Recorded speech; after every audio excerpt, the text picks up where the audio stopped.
Wing Chun Kung Fu. Viena svarbiausių Wing Chun Kung Fu sudėdamųjų dalių ir labai svarbi technika yra grandininiai smūgiai. Tai kinietiškai vadinama yra Lin Wang Kun. Jie yra atliekami tokiu būdu. Yra viena ranka ištiesta, kita ranka yra maždaug ties alkūnė. Ir atliekame kitą ranką smūgį, po to vėl kitą ranką smūgį.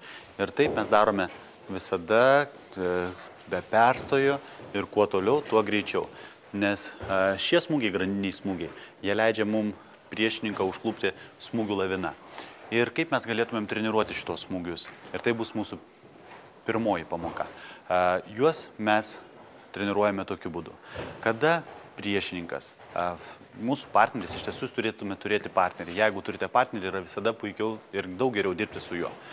Jisai, jeigu turi kažkokią tai leteną arba makivarą, ar jeigu turės bent jau kažkokią pirštinę, kurią gali apsukti, jog delnas būtų šiek tiek uždengtas, jūs atliekate smūgius į šitą taikinį.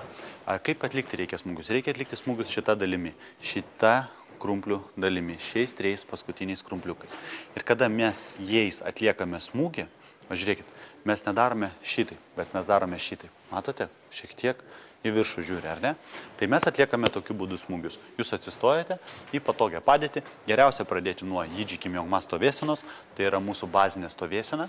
Ir atliekame smūgius. Vieną po kito. Pačioje pradžioje mes neskubėme ir bandome atlikti šitos smūgius. Vieną smūgį, antrą smūgį. Vieną smūgį, antrą smūgį. Vieną smūgį, antrą smūgį.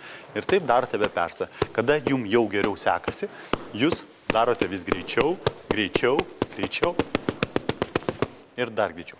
Bet labai svarbu, smūgio metu stengiatės tiesti ranką. Nedarykite taip, tieskite ranką. Jeigu neturite letenos, lygiai taip pat priešininkas gali laikyti delną.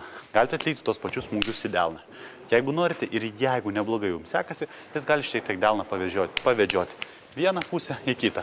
Jūs patys kūnų kol kas nesisukinėjate. Jeigu šiek tiek žemiau palenkia ranką, jūs smūgiuojate žemiau. Šiek tiek aukščiau, aukščiau. Bet stengiatės visada persukyti taikinį.